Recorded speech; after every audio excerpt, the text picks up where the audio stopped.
Hi, everyone. What's up? How are you doing today? Doing all right. Really? I'm glad to hear that. I'm glad you're glad. Oh, well, all right. Well, I'm glad that you're glad that I'm glad. Wait, that's still self-serving, isn't it? Anyway, this month, our patrons voted for us to play some games from indie dev TangledVirus. So we're on their itch page, and then we're going to find a couple of games to play. One I wanted to start with was one down here that's Sláine the Hacker.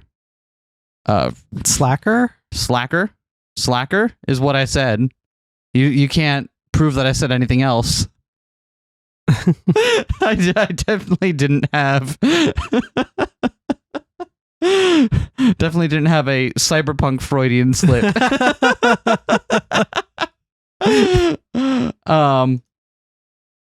So yeah, I can't wait to. I mean, already just from the title screen, I'm like, yeah, this is up my alley.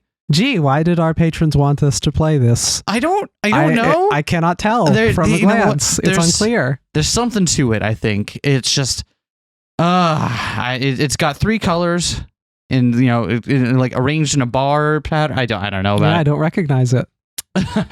I've heard people from this. I've heard people from that country are great. I don't know what country it is. Yeah, I hear they're pretty awesome. Attention! This Twine has slight mentions about parental abuse and slight mentions of sex. While nothing really happens related to that, you should still be aware if those topics bother you. Anyway, if you're ready, then click start. And if you're already reading it, then click load. I'll click start. Prun, prun, prun. A phone rings and vibrates through the floor of some home in Rio de Janeiro. It dances and dances in the floor, bound by its charger cable, until a girl in the nearby bed sits down on it and just turns it down. Time to wake up on the cold summer morning. The coldest summer in the history of the country, in a city where the temperature would be around 40 degrees Celsius. We're having a good day, 15 degrees, 10 in a bad day. The nights get around 4, 5, no snow, only cold and sudden rains. 30 landslides since the start of all this, flash floods, the ocean as violent as it could ever be. No one knows the reason. Maybe this is just nature's revenge on the whole Amazon thing. Maybe nature just wants Brazil gone. Let's hope Rio gets taken out at least. Rio de Janeiro, Brazil. Just a shit stain of a city in the middle of a worth-for-nothing state with the same name. In the middle of a good-for-nothing country. Rio sucks. It always been badly run, crime runs rampant, religious people rule the fucking place, sexual tourism, freaking well-off people think that everyone has less money than they should just stop living. This place is a dump. But it's Sláine's home, as bad as it is. And she can't not love it. Sure, it would be great to have it be a good place to live, but what to do? She lost her shot at moving out of here, for now at least, so she's got to live in here. What to do, right? Rio sucks. Anyway, here's Sláine. I really hope we got the hard read on that, right? Otherwise it's going to be a very painful. Sláine Sor, 19 years old, graduated from Ensino Medio last year, did her NM the same year, and got in on her subject of choice in her college of choice. Granted, she didn't go for the first semester of the year, but for the second. However, we both know that it has its advantages, namely 6 months of vacation. I mean, more people should take breaks before going to college. That's just my feeling in general. I wish I had taken more time. Still, going to college is still far too away, 6 months away, so all she has to do now is relax. So she gets off from her bed and heads straight for the bathroom. And as she goes the way, she notices that her parents aren't home. Her dad might have left for, well, she doesn't know what he does. He went to do whatever he does. Her mom probably went to work. Who really knows? After a quick wash and a brushing of her teeth, Sláine stares at the girl in the mirror. Do you want to be our main character here? Sure. You are one ugly freak. It's been a month. 30 days and some hours. It's been a month since she started what is known as hormone therapy, so she could go from, quote, male to female, as her doctor said. Well, some circles would just say she was always female. She was just assigned male at birth. She likes this line of thought. As Sláine looks at herself, she wonders if there should have been any changes. It's been enough time for it to start, right? Taking effect, right? She did saw online that it takes months to start to take effect, but how much? That's all she needs to know. Maybe the treatment won't affect her, really. Maybe she's one of those cases where no matter what, she'll always look like a man. Sláine opens the medicine cabinet and takes one of her father's razors. After a little bit, she doesn't have any visible facial hair. Yeah, she feels a little better now. Still hating what she sees, but a little less. Good enough, she thinks. After leaving the bathroom, she heads to the kitchen to fix something to eat. Some bread and cheese is good enough. Too bad there's nothing to drink. Well, water it is. And before she forgets, she goes back to her room and grabs her medicine. Better to take it now than to forget it. Getting used to taking medicine every day was a little difficult for Sláine. She would forget sometimes, but never miss a day. She would just take it on some weird times. Yeah, I know that one. Be like, oh yeah, this is the same time I'm taking my medicine, just like in the middle of the fucking afternoon. Yeah, don't worry about it. It just prolonged the day by like 6 hours. It's fine. Don't worry about it. From what she sees, she has only enough for, well, today and tomorrow. She does have some money to buy more medicine, so there's that. Maybe she could go today and just take a stroll. Maybe go tomorrow. See and take the medicine first. 4 pills of spironolactone, which are given to her for free by the SUS. And 2 of estradiol valerate. Now that costs $10. Take it all up and ingest it. There. One day closer to be a girl. Now, what to do about the medicine? And before she could think, Sláine's phone starts to ring from her bedroom. The familiar ring of someone sending her a message from WhatsApp. Damn, we don't really use WhatsApp much, do we? Yeah. Yeah. Or at all. Or at all, right? I keep forgetting, like, it's very, it's huge in just other parts of the world that aren't, like, my tiny low part of it. The extent of my experience with it was when working at a print shop, everybody who, all of the immigrant folks who were trying to print documents and so on, all were sending them to their family members and so on in WhatsApp. Mm-hmm. And no one at the print shop knew how WhatsApp worked because nobody uses it here. So I spent a lot of time trying very hard to figure out how to get documents off WhatsApp so that they could be printed for people. And that's about as much as I know about WhatsApp. Yeah. It's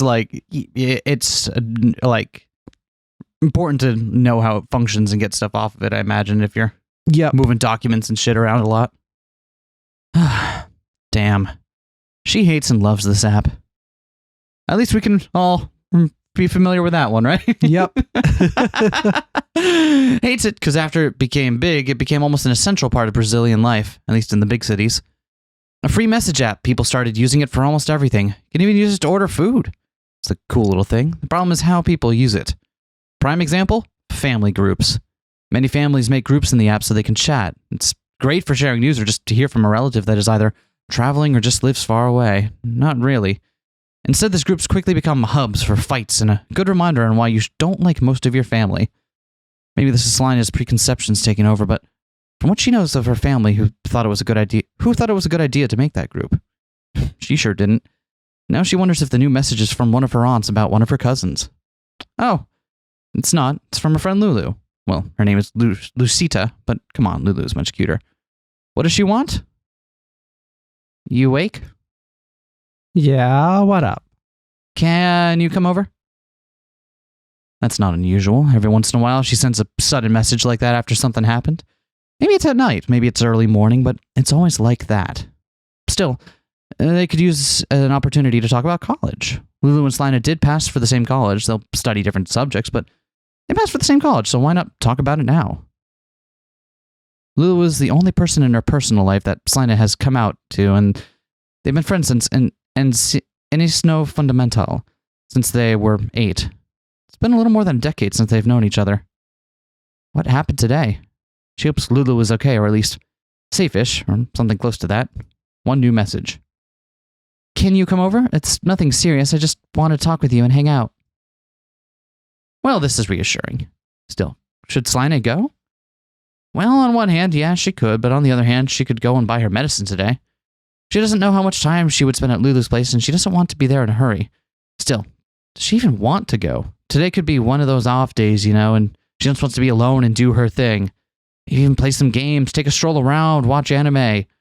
She just wants to spend today with her friend. What about the medicine? She could do that today or tomorrow. What to do? I definitely know the feeling of like, oh yeah, I would love to hang out, but also I don't want to do anything around anyone. that is very much a feeling that comes up a bit too often. Yeah. Well, what do we want to do in this magical virtual world? In this magical virtual world, we can do either with no consequences. Wow, I don't have to spend any spoons on it. Wow, yeah. Buying the medicine will take time, so we're going to Lulu's house. So what do we do? Well, we're not out of medicine today. I think that's the important thing.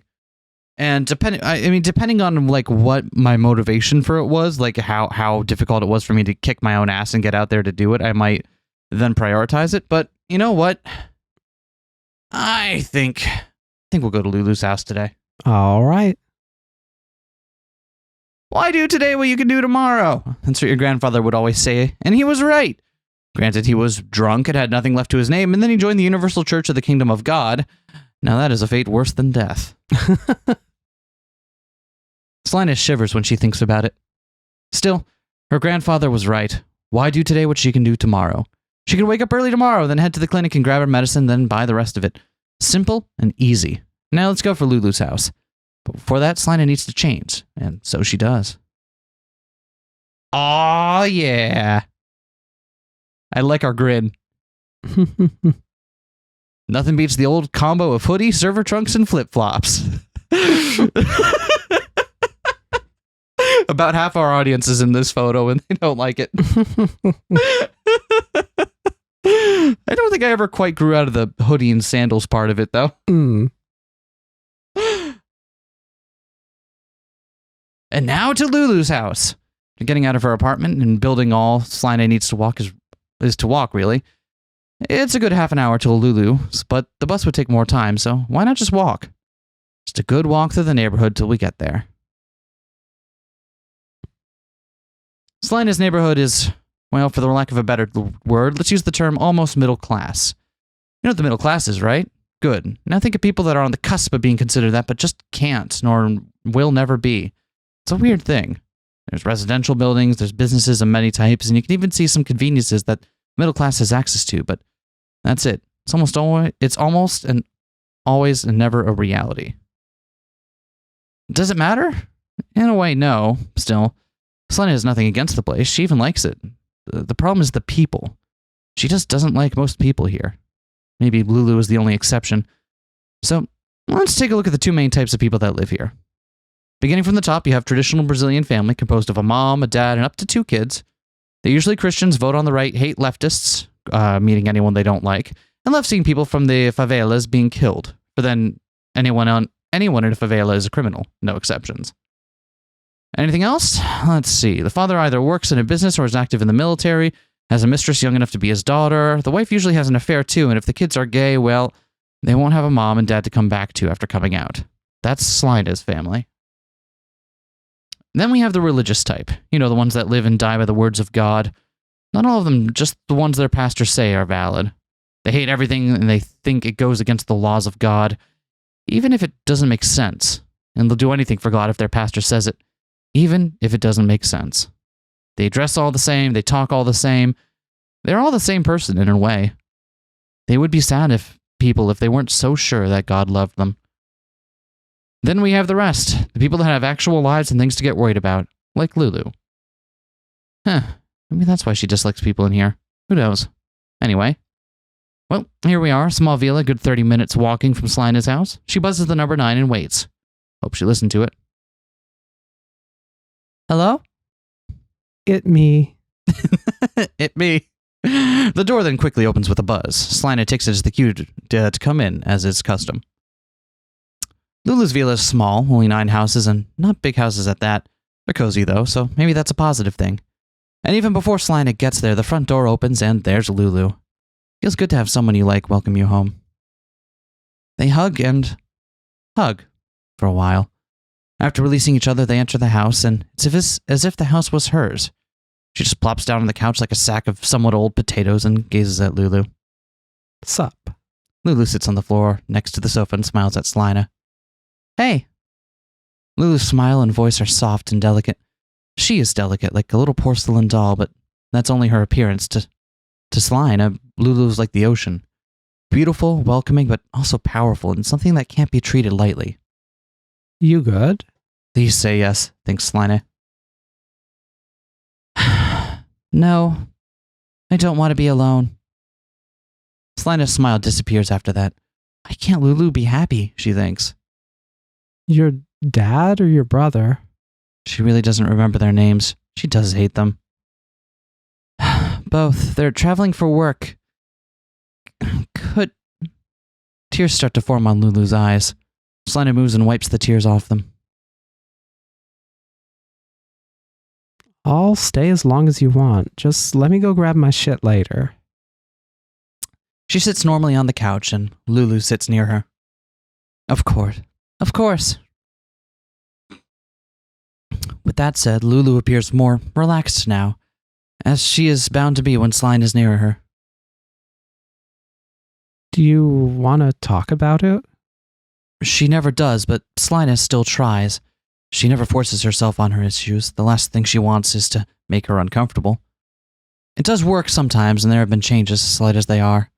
Lulu inviting her is proof of that. How could she call her when she's sad and she wants to hear Sláine's voice? How clingy she is sometimes. It's the process. I want to talk, but not about it. See? Told you. This doesn't encourage Sláine. She'll do her best to make her happy, and that's it. You told me that you had to throw out that old mattress I used, right? That's cool. I can sleep on the floor next to you. Changing the subject just to talk about whatever. You could sleep with me. The way that Lulu said that so casually leaves Sláine in a loss for words. Like, as in, on my bed. Ah, makes sense. That's cool. Sláine is not that cool. Anyway, seeing the time, it's almost noon. Maybe Lulu will want something to eat. Maybe she already did eat. No pain in asking, right? Hey, Lulu, you hungry? She nods and smiles. Sláine knows that type of smile. It's the I want your cooking smile.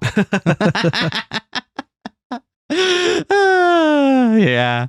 There's not much in the fridge. I think we only have minced meat. Sláine gets up from the couch and heads to the door. Let's go to the market. She takes her wallet from her pocket and, well, she has $30. She could try to do something, right? She'll have to. All right. Do you want to come with me? I do. We can pass by your house to get your things. She's right. They could do that.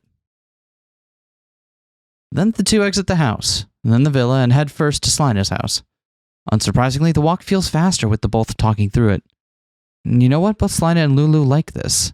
They talk all the time, most of the time through messaging, but face like this makes the both of them feel warm. Soon they get to Sláine's house. It's a modest place now. Sláine's room is different. She has nothing, just like Lulu. Only for different reasons. All she has is a box with her clothes, her bed, a backpack, and her phone. And the meds too, but those are hidden from her family for a reason. How long your dad and brother staying away? 4 days. You don't need to stay if you don't want to. Not staying with you? You high? Aren't we all in a way? Don't you think all of us are high? Isn't that just like how we are? You feel me? Sláine packs some clothes, her meds, and her toothbrush on her backpack, and they are ready to go. Sláine, why is your room so empty? Lulu's voice tone is a combination of curiosity and worry.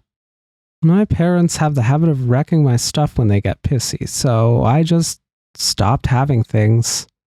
Fuck, I didn't have a door when I was 16 because my mom got angry or some shit. Sláine gets out of her room pretty fast and waits for Lulu at the door. Although when she arrives, she notices one thing, her father's wallet, and it's full of money.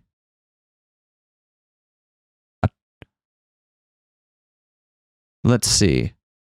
I don't know Portuguese. Neither do I. Achado não é roubado, quem perdeu foi relaxado. I am so sorry. Sláine takes all the money and shoves it in her pocket. Lulu sees this with a disapproving look while Sláine shrugs. Now to the market! After a quick count of the cash, Sláine has now $530. Why her father was walking with that amount of cash on him? She doesn't care, honestly. What she does care about is what she can do with that money. If she's smart, she can make this be enough for not only the next 4 days, but also for the rest of the month for her, right? She could do some interesting things with the money, but for now it's time to go to the market. Before Sláine could really think of what she could do with the money, she finds herself in front of the market. The two of them go through the aisles and through the numerous items for sale. Sláine thinks on what to do. If she's staying there for 4 days, why not make 4 different meals? Yeah, that would be fun, wouldn't it? Sláine decides to do that. But what to make? She must be conscious of the money. She decides to sneeze. Impressive method acting. Thank you. I can't believe I managed to do it on cue as soon as I said I was going to do it. Yeah. That's part of the tricks of the trade you learn when you've been doing this long enough. They wander through the aisles a little more and make notes. The pasta in general is pretty cheap, and so are the eggs and vegetables. This is promising. Yep. Curry powder? She can always try to make curry, and people do say that it tastes better the next day. But what about meat? Meat is always good, and Sláine is a big fan of it. Lulu not so much, so maybe nothing with too much of it. Still, the chicken is pretty cheap too. Suspicious, but beggars can't be choosers. Chicken, pasta, vegetables, eggs, that's enough, right? Pretty much. All she needs is to get the rest of the curry stuff to make it. Also some rice, and she'll be good. God, that sounds delicious, actually. Sounds the chicken, like that sounds really good right about now. After going through a line and paying for the stuff, Sláine and Lulu are back at Lulu's and making lunch. Hell yeah. Well, Sláine is the one making lunch. Lulu can't cook very well, but she's giving moral support, which is just as important. Sláine is making, well, she's trying to make fettuccine with bolognese, but she's making pasta. She's trying with what she has. Still, as she's trying to make bolognese sauce, someone hugs her from behind and rests their head on her shoulder. That's Lulu. This form of intimacy is not uncommon for them both. They hug and cuddle a lot from time to time. They even hold hands sometimes. Still, to Sláine, this is embarrassing. She doesn't mind the affection. She actually likes it, but she just can't handle it. People touching Sláine usually make her think of someone wanting to hurt her, even if Lulu never did that. Are you upset? Lulu wonders, her voice very soft right now. No, the sauce is just not turning out like I wanted. Sláine still smiles, however. It's still going to turn out tasty. Yeah, it's really hard to mess up pasta sauce. You have to try pretty hard. You can do it. You can, like, I don't want to say it's impossible. You can do it. It's just, you have to be trying. You're like, I'm going to make bad pasta sauce. And it's like, okay, cool. Charge, you go do that. Yeah. She turns her head to look at Lulu. She looks so cute, and her hugging Sláine is nothing bad either. Sláine really wants to kiss Lulu right now, but refrains from it. Not a big kiss, mind you, just a kiss on the lips, you know? Just, I want to show my affection really quick, yes. She just wanted to show Lulu that she likes her, but the girl has much more to worry about right now. Anyway, lunch is ready. The two sit on the dinner table eating what could be said as generic pasta, but is still really good pasta. But if some Italian chef was here, they would probably be pissed off at Sláine, like really angry. Imagining an Italian chef coming in and judging me for eating like store-brand macaroni. I just want to boil my pasta. Come on. Hey, Lulu, do you want to live together? She says between bites. Huh? When we start college, we could go on to have our own place, right? If I get a job and stuff, I could rent out a small place then. Sure, I doubt I would be able to, but we could try, right? Renting is expensive. Sláine knows that, and the chances for her to even get a job aren't that high either. This is more of a pipe dream, and she knows it. Still, this might cheer her up. She notices that Lulu barely touched her food, but even so, she's staring at the plate. She then looks at Sláine. You mean it? If I get a place, yeah. Can't promise any luxuries, but if I can, we can live together. Live together. Lulu focuses on those words as Sláine goes on talking about something. It's been a while since she thought about it. She has feelings for Sláine. She doesn't understand these feelings, but she has them.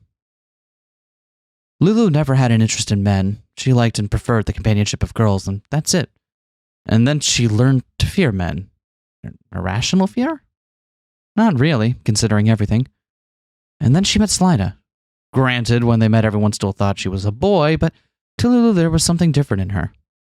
She was, at the time, quiet and even too shy to a fault. But she was still the same kind and caring Sláine she knows till today. Then she came out as trans, and with that, many feelings and thoughts filled Lulu's head. They were 15 at the time, just starting NCO Medio too. Too much was happening at the time, but that was what Lulu could only focus on at the time. She was happy, she felt safer, she wanted to be Sláine's girlfriend. And then she realized two things. First of all, she only thought of being her girlfriend once Sláine came out as trans. Why is that? She doesn't know. Gay! Second of all, wasn't it wrong for her to be happy at the same time? Sláine was feeling so bad at the time, wrecked with worry and fear at the thought of being happy. It was like she didn't care for her. That's fucked. Lulu doesn't understand it. Does she like girls, or does she only like Sláine? Or maybe Sláine would be better without her. That's some girl too weak to stand up for herself, to abuse her goodwill. Maybe Sláine just pities her. Maybe she... Lulu can't focus her thoughts anymore as someone shakes her arm. Sláine is shaking her arm. Yo, Earth to Lulu, you okay? Lulu was so enthralled in her thoughts, she forgot she finished eating and that Sláine was ready to clean the dishes. Yeah, I am. Sláine is not convinced, and to be fair, Lulu knows that wasn't the best lie. Okay, so after I'm done with the dishes... I'll help you with those, it's the least I can do. Sure. After we're done with those, do you want to do something? We could stay in, we could play something or watch something. Or we take a walk and find something stupid to do. Hell, we could just take a nap. Oh my god, naps. Naps are... You know what? I wish I appreciated naps more when I was younger. Truly, they are a wonderful boon. Naps are wasted on the young. Lulu knows what Sláine wants to do. Let her be busy so she can't focus on the bad thoughts. This is good. This has happened before and it does work, but she doesn't want to do this. Not now, at least. She wants to stay focused. She wants to think of the whole situation with Sláine and come to a conclusion. However, at the same time, she just wants to spend time with her. No worries and no bad feelings. Let's stay in. It's cold and I'm not feeling like doing anything really. Lulu gets up from her seat and takes her dishes to the kitchen sink. Sláine nods and they go to wash the dishes. After the dishes are done, all Lulu can muster is to yawn. You know that was a good meal. Sure, it was just pasta, but it was good. Sláine made eggs to go with it, and there was minced meat, and it was good meat. It was a good meal. So good that Lulu had seconds without noticing, and now she has a full belly, and with that comes sleep. Yes! Nap time. We were promised naps, and we're getting naps. Honestly, taking a nap would do her good. After another yawn, she notices a hand over her shoulder. Sláine's. She really wants to hold her hand now. Sleepy? Lulu nods. Yeah, me too. I'm gonna crash on your couch if you don't mind. Why don't you sleep on my bed? Well, I was thinking you would sleep there, and does your bed have enough space for the both of us? Lulu nods. It's not a particularly spacious bed, but it does have some space for them. They'll just have to get close. Still, why do this? Lulu doesn't know. She just knows that she wants to be near Sláine, and her, on the other hand, is so simple-minded that she won't see that as some ulterior motive. Sláine shrugs and they head for Lulu's bedroom. The bedroom is a simple bedroom, a desk with a laptop, a bed and a closet. Nothing fancy, just the essentials without much personality. This wasn't always the case. Lulu's room used to be full of books on plants, and she had a couple on the window, some posters thrown around, a typical teenager's room, but things changed. Sláine wonders if things would be like this if Lulu's mother was still around. No, at least Lulu wouldn't be her dad's punching bag.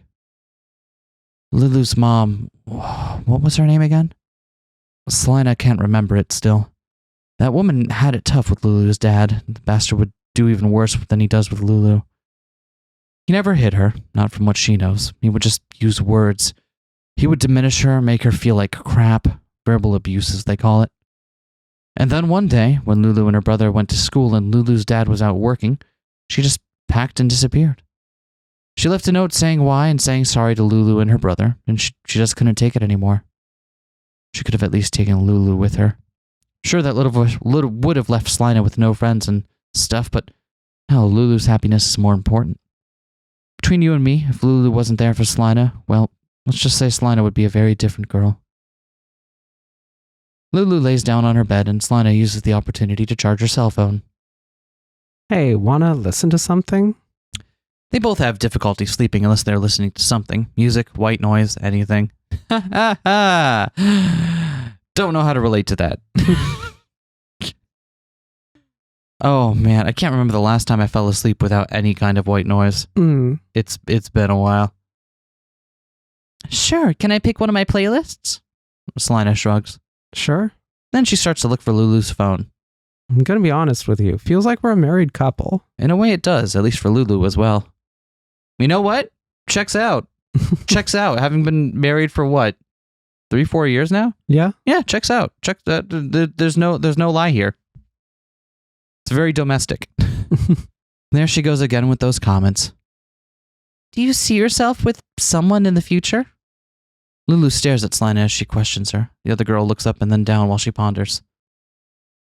You know how it is, Lulu. I would love to have a wife, partner, whatever I call it. Have someone in my bed when I wake up early as hell and kiss her on the forehead while she's still asleep, and no need to say any other words, as we have this understanding where words aren't really necessary anymore. Then I would get home tired as all hell after working hard, getting a salary from my boss, and then she would get home just after I did, and I'd receive her with a huge smile on my face. I want that, but I doubt I would get it. Sláine smiles at Lulu and handles her the cell phone. That was a lot. Lulu takes it and her heart starts to... She doesn't even know what she's doing. It's like she's lost something she wanted, but she didn't know it was right there. She's suffering and she wants what Sláine said. She wants to be that for Sláine. How? She doesn't know. Why does it have to be so hard? Why can't she just like her? Why did she feel so happy when Sláine came out to her as trans? Why did she cry with happiness after that? Why feel jealousy of Sláine's hypothetical wife? What is wrong with Lulu? There's nothing wrong. You know that and I know that. Only Lulu doesn't know that. Lulu had a thing for Sláine since they were 15. And then she felt much more into her after she came out as a girl. And then now, with her commenting on having a wife, she desperately wants to be with Sláine. Only Lulu hadn't realized that. As she puts her cell phone on a nearby desk, tears start to roll through her face. As if by an instant, Sláine is right in front of her asking what happened. Sláine cleans the tears from her face. Lulu, what's wrong? Did something happen? Are you in pain? Lulu shakes her head and lands her head on Sláine's chest, who embraces her in response. It's okay. It's gonna be okay. Sláine can feel the warmth from Lulu's tears on her chest. What happened to her? Eventually, she stops crying and parts away from Sláine. Lulu. Sláine calls out to her, but the other girl doesn't respond. She just looks at her, confusion in her eyes and many other things in her head. What's happening, Lulu? Why were you crying? Sláine is more than worried, but there's nothing she can do. I'm a bad friend. Lulu's voice is hoarse. What? You're a great friend. What's making you say this? Sláine sets her up to face Lulu, and she's still holding her gently. I like you, Sláine. This is really hard for Lulu to say. I like you too, Lulu. Sláine's response is almost automatic, as if it was a reflex. No, not like that. I like you, Sláine. I liked you before you came out, but I was afraid of you because I thought you were a boy, and I knew you would hurt me, but when you said you were a girl, I was so happy that even if that made you sad, I wanted to be with you forever. I like you even more than before, and Hi. Lulu grabs Sláine's head, and their lips met. They were kissing, and for some seconds, everything was perfect. Everything was fine. Lulu's lips were soft and warm, just like she always was. It was an almost chaste kiss. Everything was great. They parted ways and started to catch their breath. Only now they noticed that Lulu's cell was still playing some playlist during all of this. They are staring at each other. Lulu looks as she feels guilty. Guilty of not knowing what she's feeling for Sláine. Guilty for kissing her like that. Guilty for liking it. She can't look at Sláine anymore. She looks down until a hand lands on her cheek. Sláine's hand. They stare at each other for a little while, and they approach, and Sláine smiles and then returns the kiss. Their sadness and tension were all being washed away and replaced by happiness and relief. This felt so right. They felt so right. Hands were going places. They were closer and closer in a warm embrace until they were carrying off to do more. Hours pass. Lulu's eyes open and she finds her head on Sláine's lap. They're still in Lulu's bedroom, and it looks like a mess, to be fair. We did that, didn't we? She's a little sleepy still, but awake enough to remember what they did. She notices she's wearing nothing, and all she has is a blanket protecting her from the abnormal cold of summer. Yep. Still gotta remember Southern Hemisphere. Yep, that we did. Sláine has been awake for a while and is wearing her hoodie and trunks combo back. She's still caressing Lulu's head. Are we together now, as in girlfriends? Sláine is still trying to understand how things became like that, but she's too happy to really think about it. And as she ponders and questions, Lulu sits down and holds Sláine's hand. He gives her a long gaze and a smile before giving her a kiss. I would like to. And so they are. Fiend. Aww, that's great. Yeah. It's sad, but also it's very good. I like that a lot, especially for like, because this is a one of their earliest ones and also a jam game. So that's pretty great. I freaking love that. Let's see some of their more recent stuff. Yeah. Oh, this was Queer Games Bundle 2022. Yo.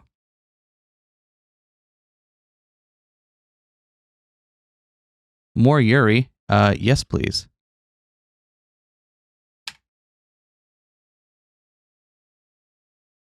We found more tagged Yuri, so that's where we're at now. All right. Aston May Die is a Twine for Rainbow Jam 2021. Attention, this Twine has mentions about sex work, sickness, and transphobia. Excellent. Consider your contents warned. Should I take over narration? You want to take one? Sure. Yeah, why don't you take one? You know, the fun thing about being an adult is that you allow yourself to do and like some of the things you thought you were dumb when you were a teenager. True. Like plushies. You can like plushies again. They're cute. They help out when you're feeling bad. They also make the ambiance more colorful. They're good decor. Another thing is play dates. Ever had one of those? You and a friend at one of your places, hanging out and doing something fun. Fighting games, for example. They're great to play with friends, and they're great at helping to make friends, which is something that S-Theory learned in the last couple of years. Nothing more fun to teach than to teach your friends the enjoyment of fighting games. And in exchange, many of these friends thought S-Theory had some hobbies of their own. Taught S-Theory some hobbies of their own. Skateboarding is one of them. Being an adult can be very fun, especially when you grow out of the feeling that some things are too childish for you.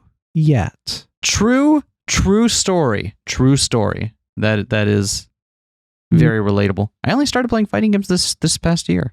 Like, true ones. That's true? That's true. Make my hands hurt, but I have fun. Yet, there are things that you only really appreciate when you're an adult. Hookups, for example.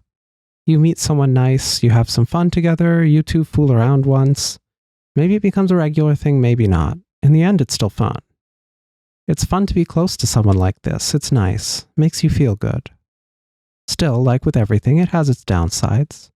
Sometimes you meet someone nice, you have some fun together, you two fool around once, then twice. It becomes something somewhat regular. There's almost a feeling of stability in it that you like, and that you just want more of. And that's the situation that S-Theory finds themselves in. Having some sort of feelings towards a girl they got close to in the last few months. Nothing they can do much about it, especially today, because, well, she's coming over and said to be arriving soon. Which is enough time for the 26-year-old truck driver to make sure that everything is ready for their hangout. Let's see, the computer's working and connected to the TV. Cool. The arcade stick is on the coffee table. Great. Games are installed. The options have been fiddled with. Excellent. There's food and beverages in the fridge, and the bedroom isn't a complete mess, just in case. Seems that everything's in order then. All S-Theory needs to do is wait for their friend, crush, buck buddy, friend with benefits. Yeah, that one. All Esthero needs to do is wait for their friends with benefits to arrive at their place.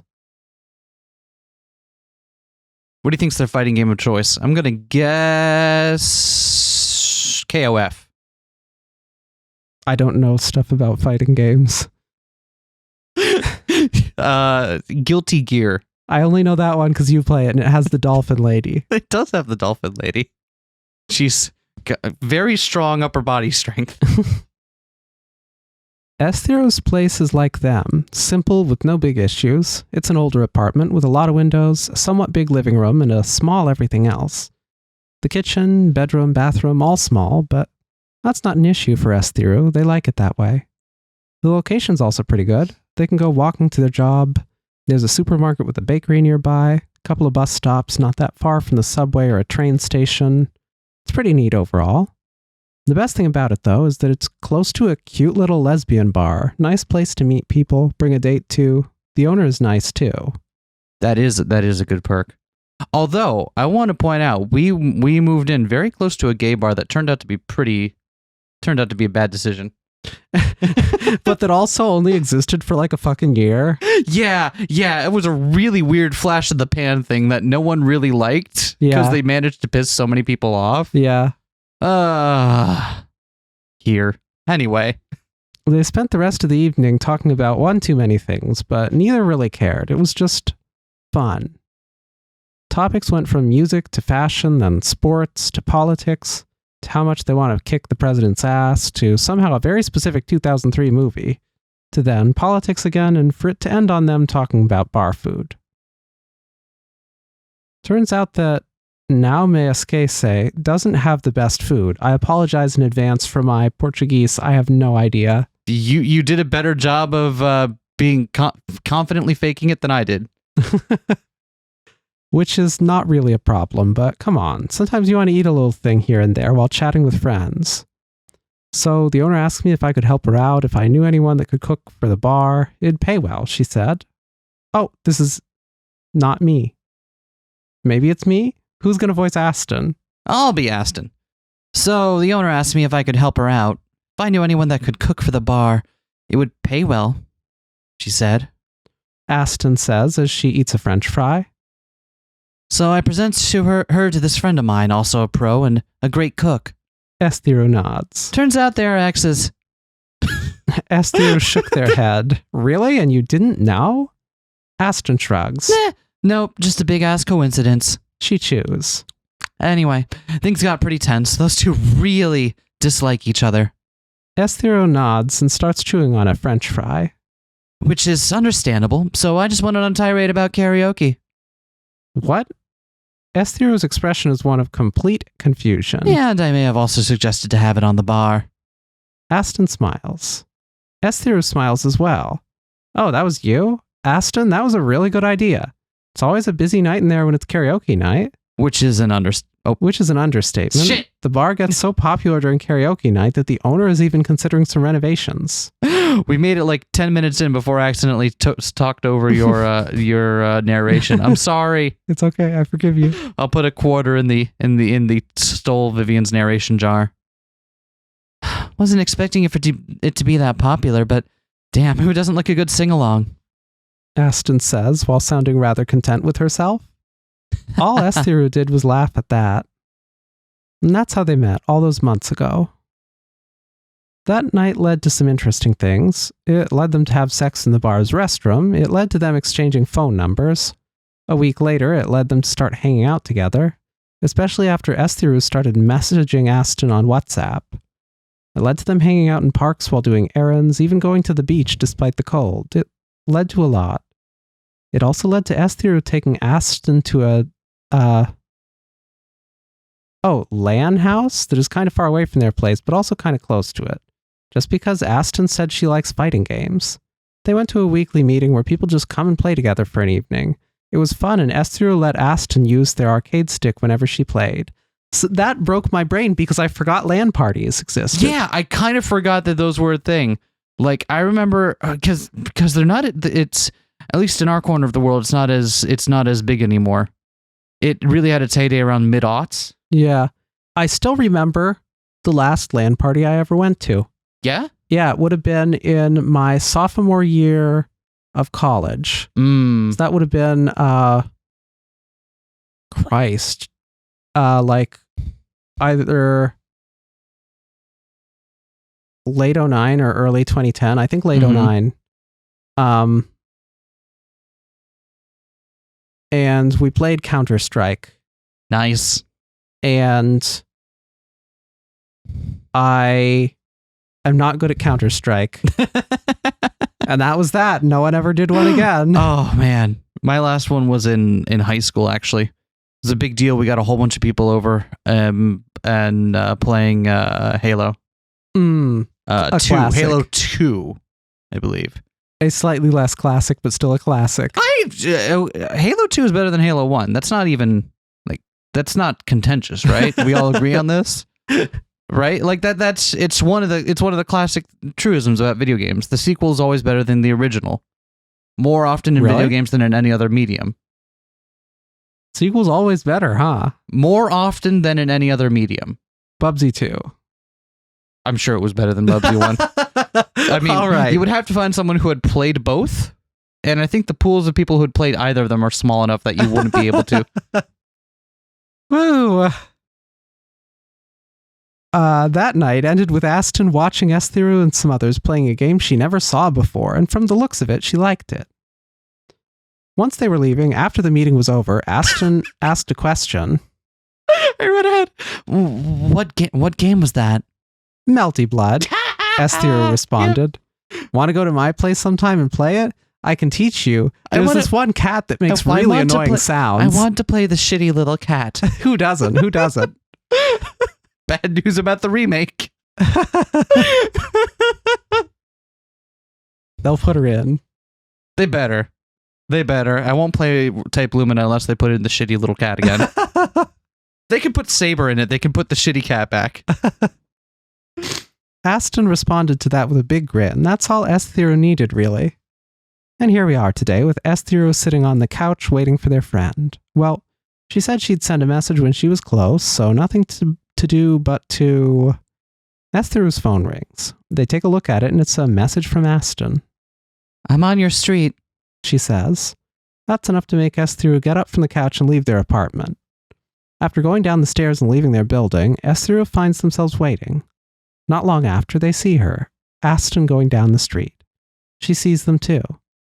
A woman with long, messy hair, too thin for her own good, carrying a shoulder bag, is accompanied by a strange, dog-like creature. Yep, that's Aston, and the strange creature that accompanies her is Bonilha. Once she's closer, she starts to run, Bonilha just behind her. That's normal, but there's something, at least to Esthiru, that makes them happy that Aston does this sort of thing for them. Aston just has this vibe, like a song that's always fast and full of energy, but one that's ending. You can hear it. It's getting close to the end. You just have to wait. That's what Aston is. She's close to the end. In these 3 months that they've known each other, Esthiru saw Aston puke blood, cough blood, have her legs give in on her, be so short of breath that she almost fell to the ground. It's hard. It's kind of unfair that this is happening, yet Aston just keeps going. Maybe that's what Esthiru likes so much about her. The feeling that no matter what, nothing will stop Aston till the end. She's going to burn, throw off her life to the side, and just leave the room as if she'd never had a care in the world. Esty! Aston says as she runs in Esthiru's direction. Shit, I missed you, you know? She says as she pulls them into a hug. All Esthiru does is laugh. It's only been a week. What do you miss me for? They say this, but in truth, they're happy to see Aston again. It just didn't feel like that great of a week without her. Weird, right? Anyway, who cares? Aston is here, and today Esthiru will teach her their favorite fighting game. I don't know, I just missed you, she says while letting go of Esthiru. They smile at Aston, and then Bonilha stands close to the truck driver. Esthiru crouches near the creature and starts to pet her. Hi, cutie. Bonilha doesn't speak, but By the sounds she's making, it's rather content. Thank you for the Foley work. You're welcome. And in the blink of an eye, the creature that once appeared like some sort of very strange canine is now a small, plushy-like being. With all that done, the group decides to head inside into Esthiru's apartment. So we're going to play Melty Blood, right?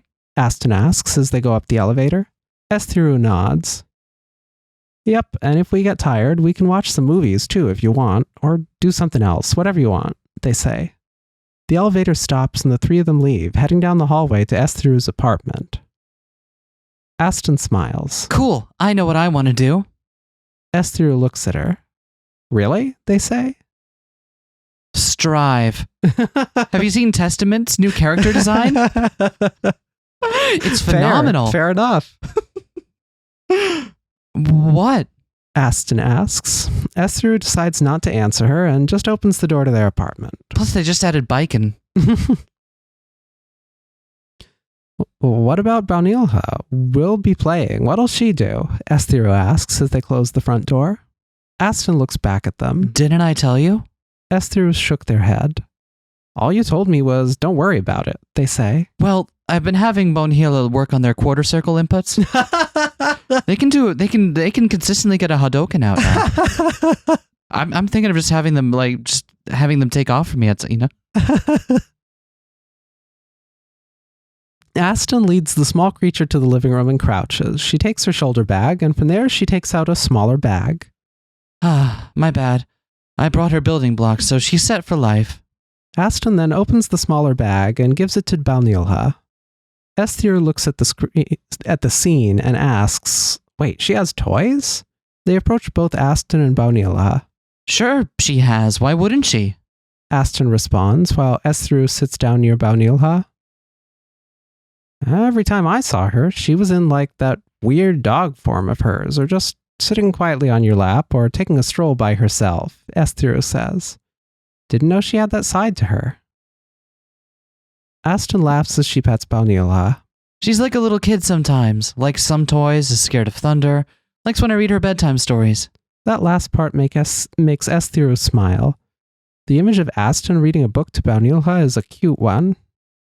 She isn't needy or anything, doesn't make a ruckus, she's a quiet little thing. Aston says as she starts to place the blocks on the floor like Baunilha is doing, both making a little city. Except when there's thunder. That shit bothers her a lot. Understandable. Esthiru smiles. I really wasn't expecting that, they say. What toys does she have? She has 3, and don't even bother giving her new ones because she just doesn't care for them. Aston says. She doesn't care for them, or you just don't see her playing with them despite that she is playing with them, Esthiru retorts. Aston shook her head. No, she doesn't care for them. She says. I have a doll at my place that I got for her, and she never even looked at the poor thing. Esthiru raises an eyebrow. I'll end up donating it. Same with the little tea set I bought for her. Doesn't even look at it. It's like those don't exist. Now that's odd. So what does she play with? Esthiru asks. The building blocks, but she only likes those. She points at the blocks. The wood ones with the doors and the windows painted on them. Esthiru looks at them and nods. One toy car, she doesn't even run it on the ground or anything. What? She either has that one parked near the blocks or she's spinning its wheels. Some of this is starting to make sense in Esthiru's head. And her pet rock. Again, what? Her what? Esthiru asks. Pet rock. Aston says. One day I was waking up and I saw her in the living room playing with her blocks and this rock near her. Esthiru nods as they start to play with Baunilha. It's smaller than my hand and not that heavy. Aston adds. And what does she do with it? They ask. Aston shrugs and starts to play with Baunilha as well. She plays with it like they're playing with the blocks together, drawing together. She even sleeps with it as if it was a plushie. She sounds happy at the last bit. Esthiru giggles.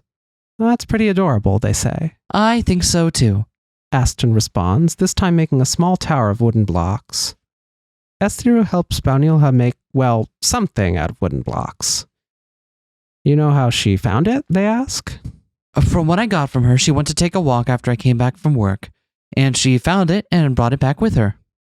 Aston says. She seems to be paying attention to something other than the blocks. There's that park downtown, so I think she found it there. She ends. Esther thinks for a second and then, is it okay for her to go there by herself? They ask. Aston shrugs. She can handle herself. They stay playing with Bouneel Hut for a little while after that until they both agreed that it was time. Time for fighting games. Woo! But before they both can start, Esther tells Aston to just wait sitting on the couch as they go to the bedroom to get one thing. A very important thing. Once back in the living room, Esther gives Aston a box covered in gift wrapping. What is this? Aston asks as she takes the gift from Esther's hands and starts to slowly open it. Below the layer of gift wrapping, there's a video game controller? Aston looks at Esther a bit surprised. These things are expensive after all. It's a fight pad. It's good for fighting games and other games too, but like fighting games the most, they say. Aston can't believe this. Wait, Esty, you got me a box? You know I don't play Melee. Are you giving me this? That had to be pretty expensive. Esther smiles at her and sits down next to her on the couch. Oh no, I got it for cheap. The site was having a sale, so I just went and got it, they say. Aston is silent for a second or two. I don't know what to say. She then pauses. Thanks, Esty. Can't wait to finally control this little pilked-up cat. It's no big deal, Esther smiles. They're even blushing. Just a little, though. Anyway, let's test it. Aston nods and starts to open the box. From there, a controller with 4 buttons on one side, the D-pad, and 6 on the other, and 2 bumper buttons. It's not that different from a normal video game controller if you ignore the 6 buttons on one side. The controller has a somewhat long USB cable. All right, seems that it can work on a PC. Do you like it? Esther asks. Aston looks at them and smiles. I do. Thanks, Esther. She says. Now let's get this bad girl into a game. Esther's computer was already on and connected to the TV in their living room, and all they needed to do was start the game. After setting up the controls for both of their controllers, the game was ready to go. An opening animation plays, then the press any button screen. From there, they go to the main menu and then to training. So you have to make sure you download Concerto first. And there's a lot of fan infrastructure to keep this game running. Remembering the time my friend tried to get me to learn Melty Blood and it didn't go very well. Guilty Gear stuck with me. Melty Blood did not.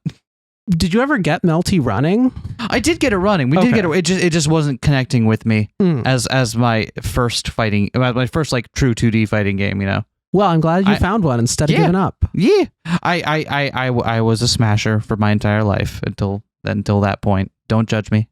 It's a legit fighting game, I swear. On the character select scene, an excited and classy tune starts to play. And several options of characters to pick also appear. What does that button do? Oh god. Oh god. Heck yeah. All right. Oh, it's the actress again thing. It is. What's the hotkey to go back?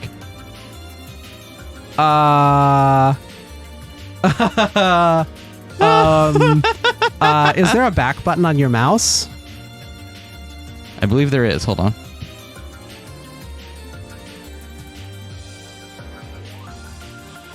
Oh god. So, bad news. I have to figure out how to get that to go back real quick. Oh, it's another tab. Oh, it's another tab. Hold on. There we go. Aston takes a good look and then looks back at Esther. All right, so any suggestions on who I should pick, or can I just go buck wild and pick whatever? Aston asks. There are some characters that are easier than others, but they're all pretty straightforward to get into, Esther answers. Aston ponders and moves her cursor all over the screen, looking at each character. Then let me take a look. She sees schoolboys, buff men, a vampire-looking man, a nun, some girls, a redhead lady, maids, cats, and then a very angry-looking woman. Oh, hey, I like her. She selects a character called Red Arcade. It brings up a dead image link because Excellent. someone Change the wiki image, sigh.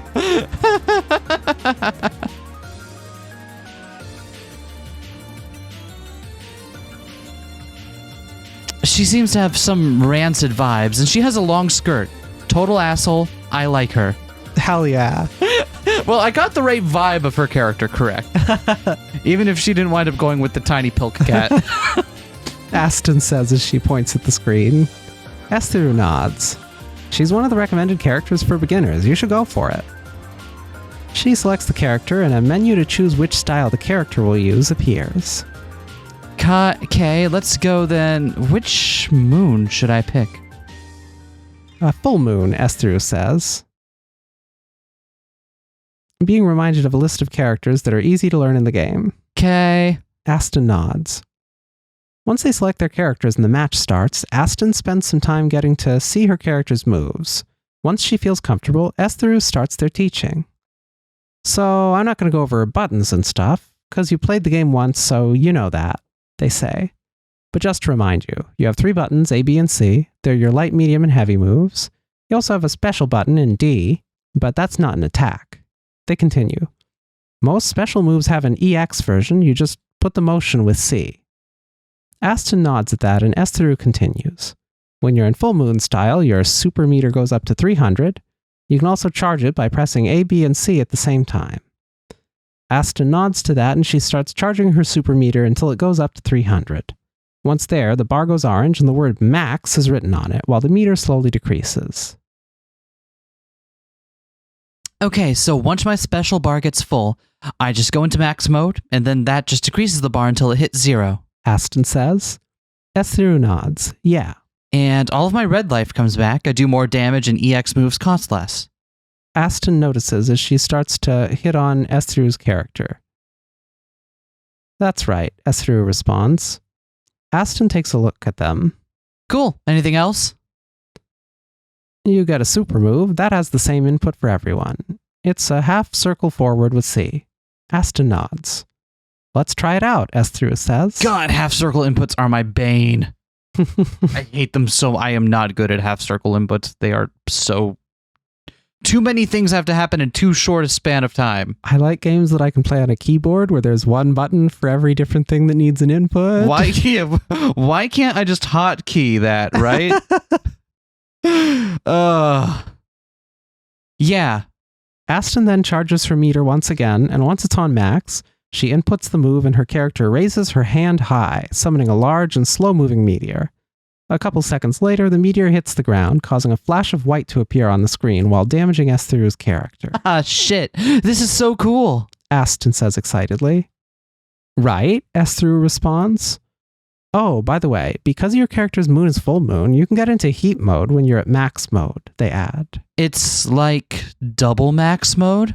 Aston asks. Esther nods.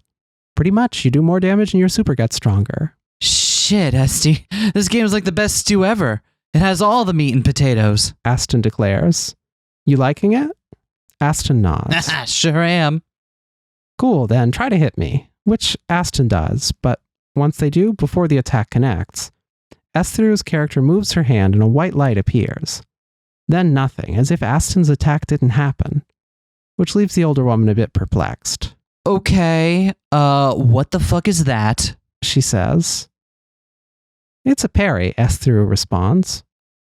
Aston slowly nods as she stares at the screen. That means nothing to me. Fair. Let me show you how it works. Hit me, Esther says.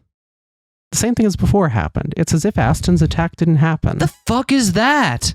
She says as she gets up from her seat and points at the TV. That? What the fuck is that? It's a parry. It's a parry. Sit down and let me explain, Esther says as they pat on Aston's seat.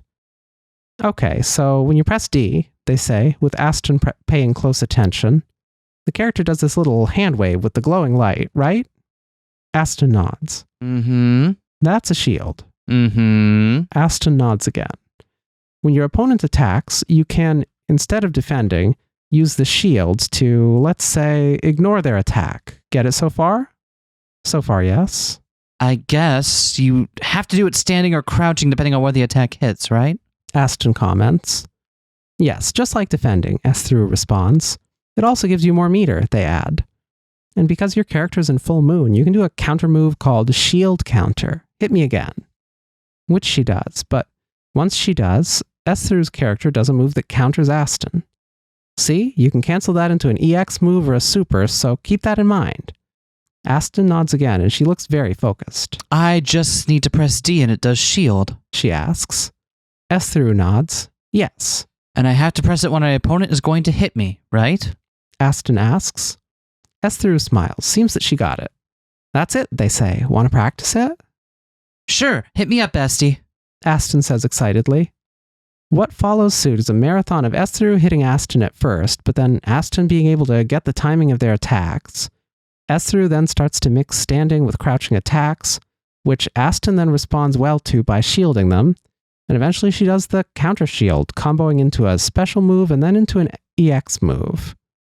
Once they're done with that, Esther takes a look at Aston. She's smiling, turns her head to look at them. I like this shit. The game, they ask. Aston nods. The game, also the character I'm playing, the music, the shield thing. Let's hear it. What's the new track? Hell yeah. Hell yeah. Just gonna let that go. She then looks back at the TV, then at her fight pad, then back at Esther. I don't know. I think it can do some cool stuff with the shield and the counter. Esther smiles. You can. You just need to practice, you know, they say. I do. Let's keep going. Aston responds. Esther looks at the TV, then thinks. What else could they teach? So, these are like the basic things, they say. There's more to it, but I can teach you those another time, or you can look it up online. Aston nods. Esther doesn't know where to go next. They're new at teaching, after all. All right, cool. Aston says as she keeps thinking about her game plan. Then can we play for real for a little? She asks. Esther smiles. Was waiting for you to say that, they say excitedly. They play for a while. Aston keeps using the same character while Esther varies between their two main characters. At first they had a clear advantage on Aston, but with time she starts to win rounds and whole matches afterward. Some are very close, some are easy on her. Eventually things get more even. Matches stop being so easily dominated by one or the other. They become closer, and what ends up happening is that one bad read, one mistake costs what are very close fights. It's a lot of fun. Sometime later, well into the afternoon, they both decide to take a break. Aston leaves her fight pad on the coffee table, and Esther does the same with their arcade stick. Oh man, I sure do love playing some honest neutral. Damn, this game is fun. Aston says. Esther smiles. Isn't it? Who doesn't love some good honest Nootch? It's my favorite right now. Look at just good old classic footsies. Nothing but honest gameplay here. They turn their head to look at Aston, who smiles in return. I think it's mine too, she says. Esther relaxes and lets themselves sit back on the couch. They both stay in silence for a little bit. Want to eat, they say, breaking the silence? Aston nods. Sure do, she responds. Esther then gets off their seat and starts to walk to the kitchen. Aston then following suit. Okay, so you feeling like having like a meal or something more junk-y? They both enter the kitchen. Esther heads toward their fridge. Cause I have a huge batch of stroganoff that I made yesterday, but I also made a ton of sausages as well, so we could make some hot dogs. What do you want? They ask after opening the fridge. Aston thinks and ponders. I'll go with the stroganoff.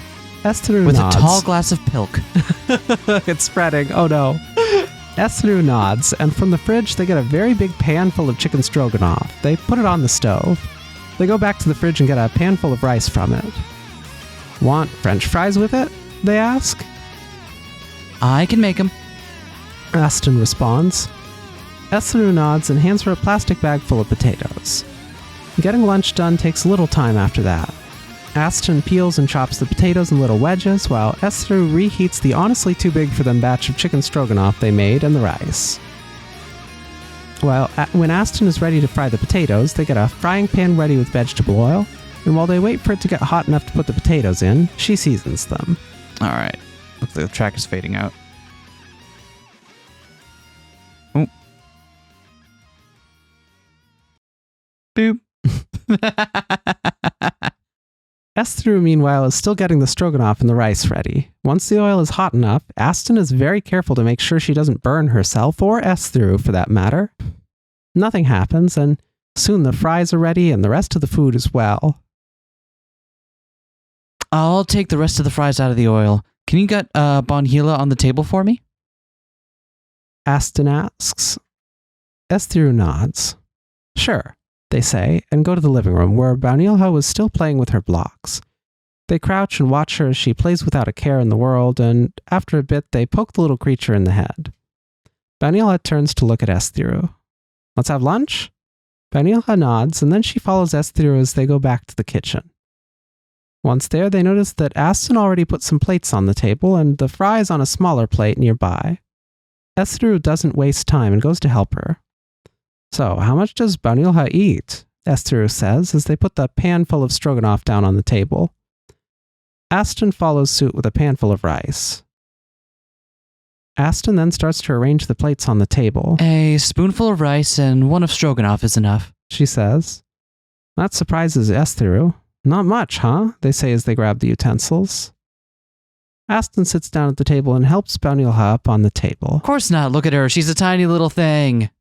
She points and starts to pet Bonhila. Aren't you a cutie? Bonhila seems to be loving it, seeing by the strange sounds she makes. Yet this brings some questions to Esther's mind. Do you mind if I ask you something kind of gross?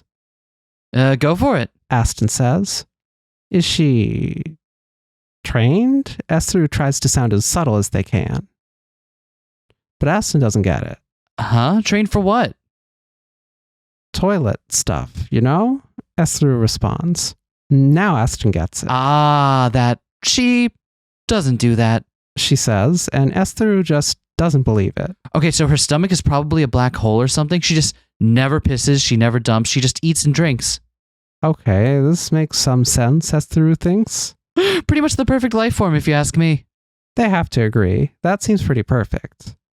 She does sweat a lot after eating spicy food, though. That's so. Esther points at the pan full of stroganoff. The stroganoff is pretty spicy. I wonder if she'll be okay with it. Aston shrugs. Nah, nothing serious will happen. Trust me.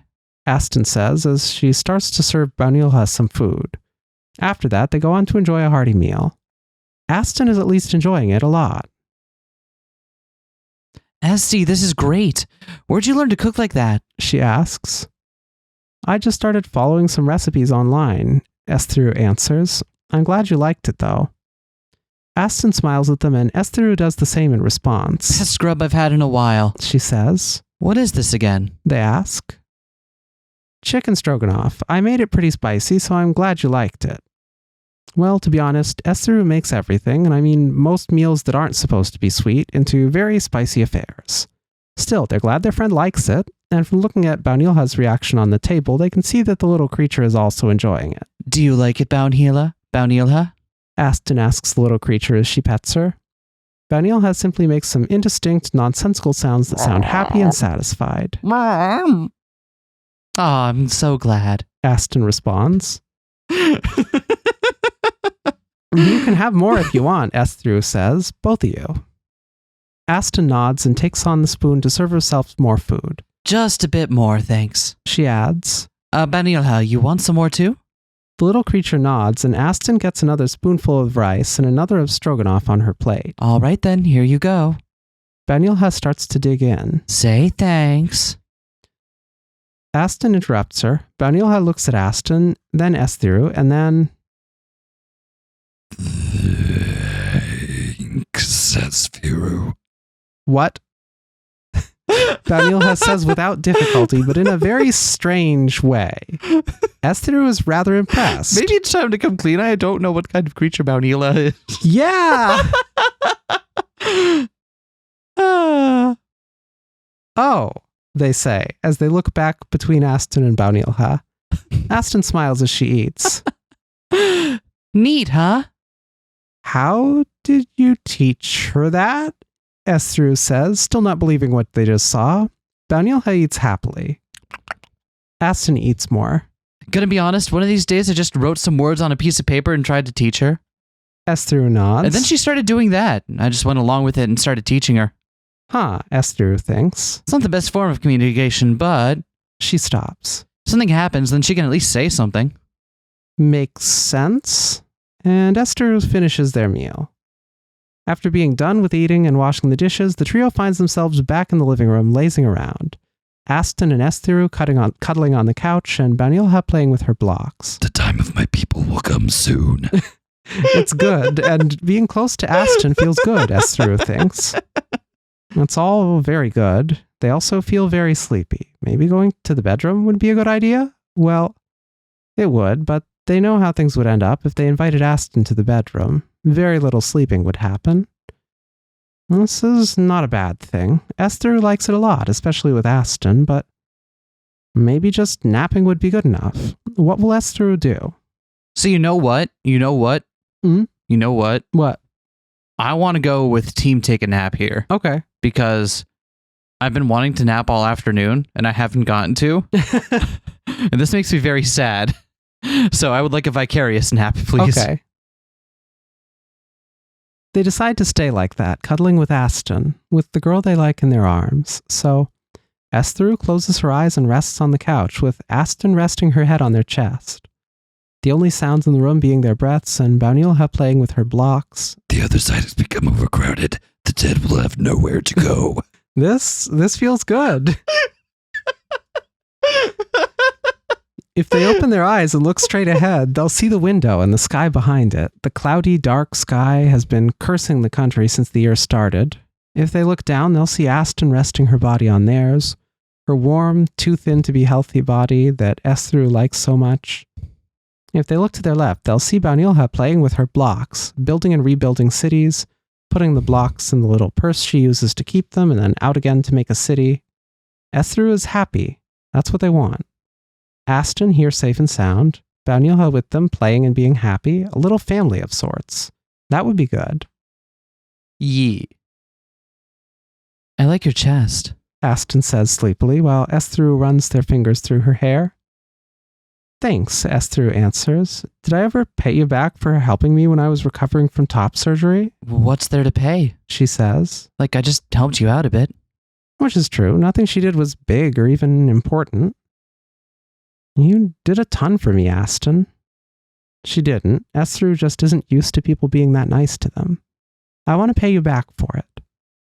Aston giggles. Don't bother. I did it because I felt like it, and that's all. Which is the truth. That's all? Esther asks, their tone sounding a bit hurt. Aston shrugs. Maybe I wanted to help because it's you. Thanks, Aston, Esther says. Thaston. Sorry. I'm like, you won't let that go unremarked, will you? Yeah, you're right. I totally missed it. I slept on that one. No need to thank me. Just let me rest my head on your chest, okay? Aston responds. And all that Esther does in return is to caress Aston. Okay. After a while, can I be real with you for a second? Esther says. Sure. Aston responds. My ex-girlfriend just left me when I said that I wanted top surgery. To that, Aston sits on the couch. She wasn't expecting the conversation to take such a turn. And it took me completely by surprise. Took Aston as well. Then, 2 weeks later, I found that she was engaged with someone else, and Esther looks so sad, Aston thinks. I can't forgive her at all. I know it's bad, but I just couldn't forgive her. So the older woman hugs her friend, a tight hug which Esther responds to by hugging her back. I got stuck in this awful mindset. I couldn't enjoy anything, they say. I was like that for months. They push Aston back and smile at her. And then I met you that night, and it was the most fun I had in a while. Everything seemed great. Aston smiles. I'm glad then. She says. Also, shame on your ex. What an asshole. I agree. I can't forgive her, but I can't blame her, Esther responds. I think she was right in breaking things off. Aston can't believe what she heard. She wanted someone normal, you know? Not someone that goes around saying they don't have gender. Aston shakes her head. Yeah, I don't get it either. There's no point in wanting to be with someone like that, nor a point for me to expect people to pick me over a cis person. Okay, that seems like some sort of self-pity combined with some other shit that they have to work through. Because I don't know if it's just me, but every trans person I know wants cis people. They never want a cis person, and I get it. Well, sure, that shit happens sometimes, but it ain't some rule of the universe. Even if they're gay, it's always a cis person they want to be with. Yeah, that's some self-hatred. Whenever they date a trans person, to them it just feels that they settled for the second best. It feels like they'll bail once they have an opportunity. Okay, someone is internalizing a lot of things. Oof. All Aston does about that is smile at her friend. You've been through a lot of heartbreak, haven't you? Maybe, Esther responds. I'll tell you what, Esty. Aston says as she pushes Esther back to be laying down on the couch. Being trans is some shit. People treat you like shit, you can't get a job, and old shitheads keep bothering you. She says as she goes back to rest close to Esther, her head on her friend's chest. Wherein lies the strangling fruit? However, even if I have to suck dick to make a living, I love being trans. She wraps her arms around Esther's midsection. I don't care. I'm happy. And fuck going to doctors to see how to do this shit. Just go online and see what meds you have to do and take and do it. Surprisingly easy here in Brazil. I'm sure some shit you can't buy because, I don't know, pharmacies are dumb. Esther has their hands on Aston's back, slowly caressing her. And sure, I can't get that plastic surgery to make my face less what the fuck it is now, but that shit is expensive anyway, and I bet if I told some doctor I wanted to keep my dick that they wouldn't know what to do. They almost laugh at that. They don't know why. Maybe it's because of how blasé Aston can be about these things. You get what I'm saying? Aston concludes. Maybe. You know that not everyone is like you, right? Everyone wants something different from their transition. They respond. Aston nods. Yeah, I know. Even so, I'm still happy. Being trans is, to me at least, a good thing. She says. Better than be a cis, that's for sure. Esther can agree with that. And to me, I would always pick you before anyone else. There's something about how easy it is for Aston to say something like that that makes Esther's heart beat faster. They wonder if Aston can hear it. Thanks, Esther says. Then they both go back to being quiet, to enjoying each other's presence, and eventually they sleep and wake up in each other's arms. Once they're awake, both of them notice one thing, the sound of rain. The both of them go straight to the living room window and notice that it isn't only raining. This is a torrential storm, strong winds, heavy rain. All it needs is some thunder and lightning. Some people would say this is bad, and they would be right. Aston whistles and Esther sighs. Sure is Oh. Go for it. Sure is raining a lot, they say. Then a loud noise comes from the distance. It's familiar. At first a loud whining sound, and then something that resembles a voice? It's too far away. They can hear it, but what is it saying? They turn to look at Aston. You hear that? She nods. A warning siren. Oh, so that's what it is. Wait, this isn't good. Is this on the favela nearby? It is. It's a warning siren for a landslide. In Rio de Janeiro, landslides are common to happen in favelas. The land collapses under its weight during storms, and with it, the land brings down any buildings in its path. This always happened, and the main reason for it is the lack of trees that used to be on the hills that now house most of the favelas. Hence why there are sirens, so that people can leave their homes before a tragedy happens. Which means that things are worse than they seem. It is. Oh no, Esther says. Shit, this storm is stronger than we think, Aston. The older woman sighs and drops her head. Getting the bus back home will suck. She turns around and leaves the window. What, you going back home during the storm? It's late, Esty. I'm not going to wait until the rain ceases. You could sleep here. It's no big deal. Like in your bed? Yeah, why not? Esther says, but the more they say, the more they get nervous, shyer. Me, you, and Baunilha, if it's, like, cool with you. They look away from Aston. Why is this so hard? Or you can have the couch if you want. Aston shook her head and then approached Esther, I want to sleep with you. and she holds their hand. Just sleep. They nod. And I want to sleep with you, and look Aston in the eyes. Just sleep. They stay like this for a minute or two. Then Esther speaks again. Want to take a shower, seeing as you'll spend the night and all? Aston giggles at that. You inviting me to take a shower with you? She gives Esther a toothy grin, to which Esther scratches the back of their head while looking away from Aston. I wasn't, but I like the idea. Just a shower? Cool? Says Aston. Esther nods and smiles. Of course. Once they're out of the shower and putting on some clothes, Esther notices something. Scars, 3 of them, all on Aston's lower back.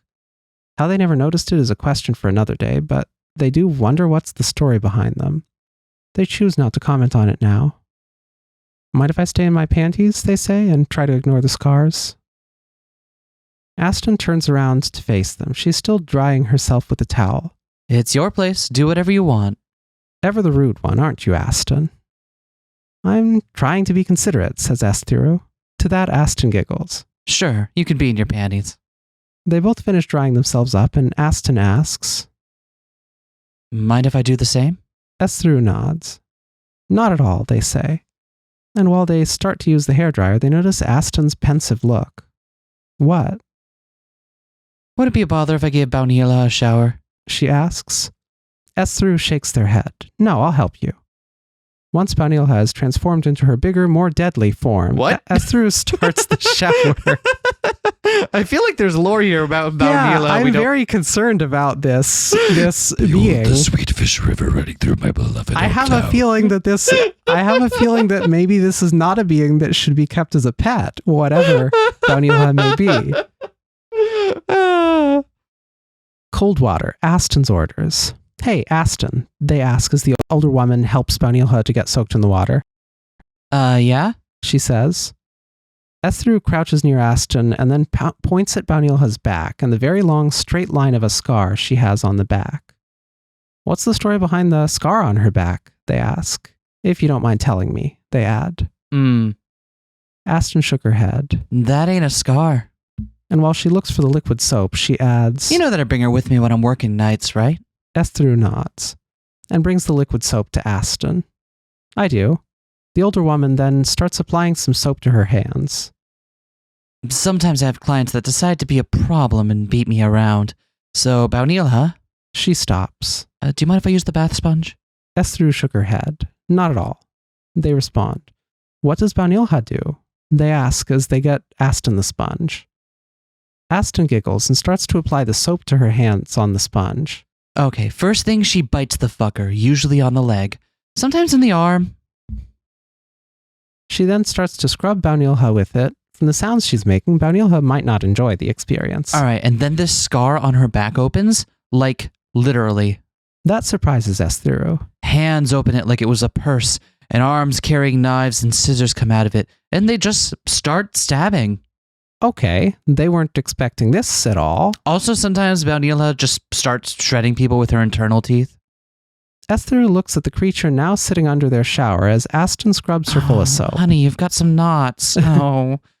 They try to match this vicious and dangerous creature to the one that was just a little bit ago playing with toy blocks in their living room.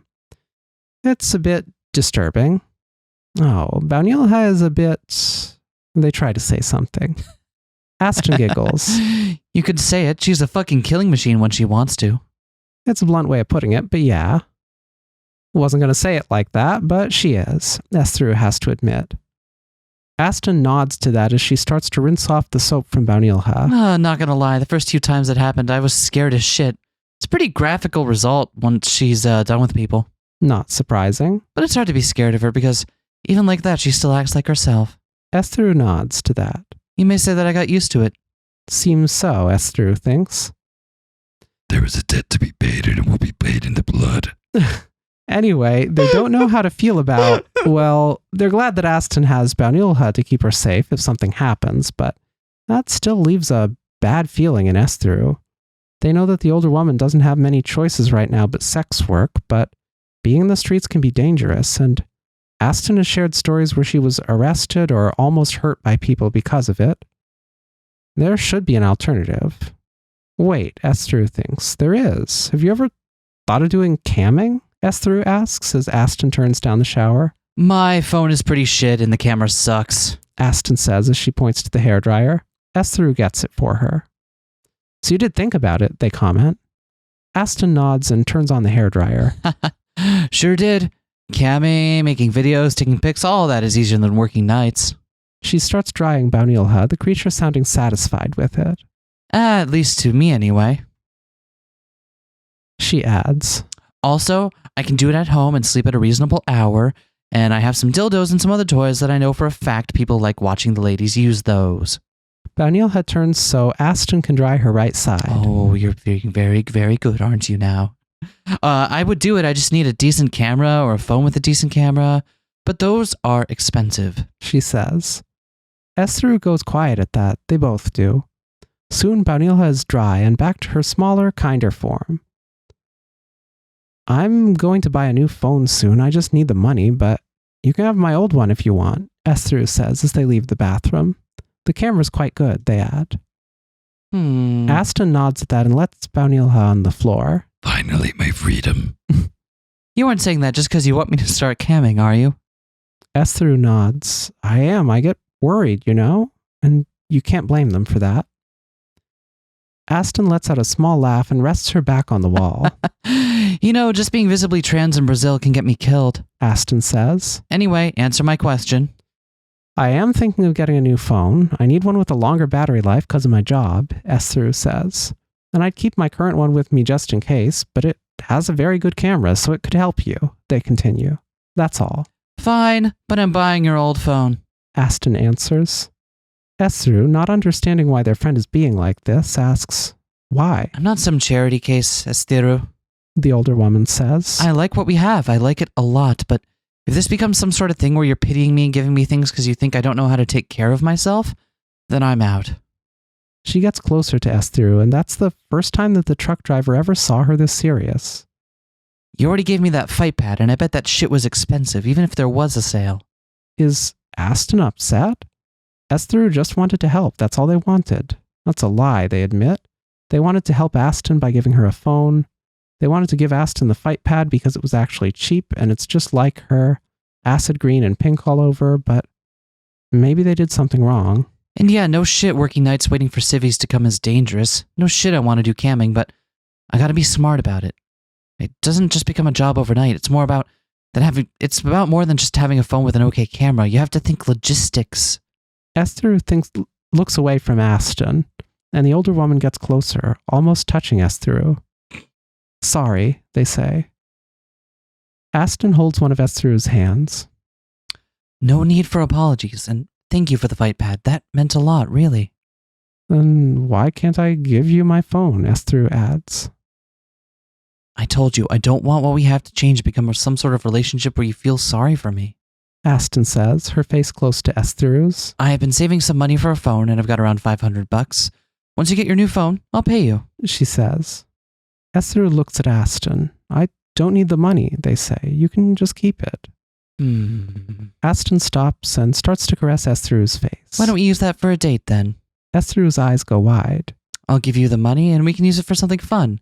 Date, a little trip, we'll figure something out. Aston smiles. You into it? Esther nods. I think we could, how to say this? Use that to start a little fun for a trip, like a romantic getaway? Aston gives them the biggest smile. I like the sound of that. She hugs Esther, holds her close, tight. Let's find a nice place to stay for some days, somewhere with a pretty view. Aston tells Esther. They both kiss, and again, until they decide that this can wait till tomorrow, and they decide to go to bed. Aston makes quick work of putting Baunilha's blocks back in their little bag, Return and then my into her life's shoulder work to bag. where you found it, mortal. All that's left is to go to bed. Esther's bed is comfortable. It's warm and it's good to sleep on. The sort of bed that's a nightmare when you have to wake up early for work. Aston loves it, and by seeing how relaxed Baunilha is, then maybe she does as well. Soon the three of them are lying down in bed, the room covered in darkness, and the only sound is the one from rain falling outside. She already sleeping? Ethru whispers while caressing Banilha. Aston smiles. She's tired. She had a lot of fun today. And she looks at Ethru. Today was fun. Ethru nods. It was. And maybe they should ask. Hey, Aston, can I hold your hand? To which Aston's response is to hold Ethru's hand. Sure. She says. Can I kiss you? Like a good night kiss? Ethru smiles, nods, and says, I would love to. And that's enough for Aston. She gets closer to her friend and kisses them softly on the lips. She does it again and again and again. Ethru smiles as they kiss. Aston giggles maybe once or twice. Eventually they stop. They lay in bed close to each other and smile at one another. They both fall asleep soon after, side by side, hand in hand. It was a good day. Aston may die. It may happen tonight, in her sleep next to the person she might one day have loved, tranquil, without pain. It might happen in a week, she becoming another victim of the violence that affects the city of Rio de Janeiro. It might take a year, maybe 2, who knows? Aston may also live a long and ultimately happy life. She might find love, stability. She might even start to heal. Who knows? She may die, she may not. That's up to her. Just like meeting with Ethru. Had she not given the bar owner the idea of a karaoke machine in the bar, then maybe they wouldn't have met. Maybe. Ethru might not have gone to the bar that night. It all works like that. Things may happen, they might not. Aston may die. The end. Thanks for reading. Hope you have a friend when you need it. Aww. That's a good get. That's a good story. I like that. Yeah. Although I'm still confused as to what Bound Healed is. Yeah. I'm a little alarmed, but also intrigued. That was really good.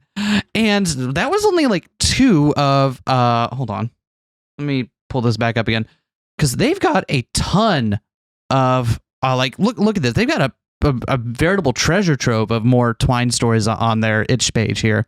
And we'll leave a link in the description. So if you like this stuff, go check them out and read some more. Yeah.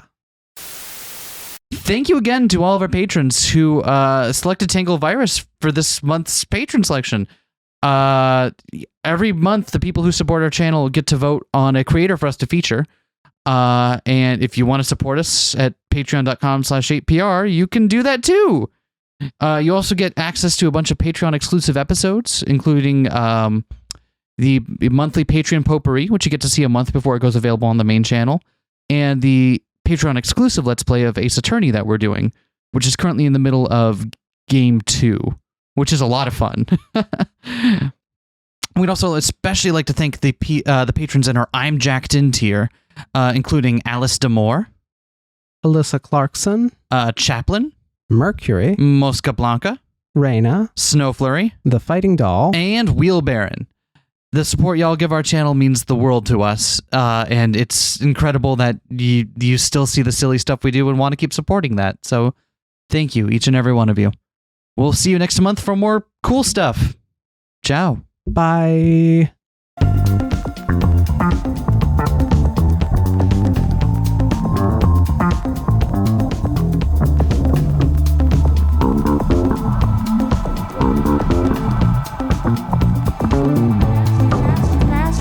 Smash that like, comment and subscribe.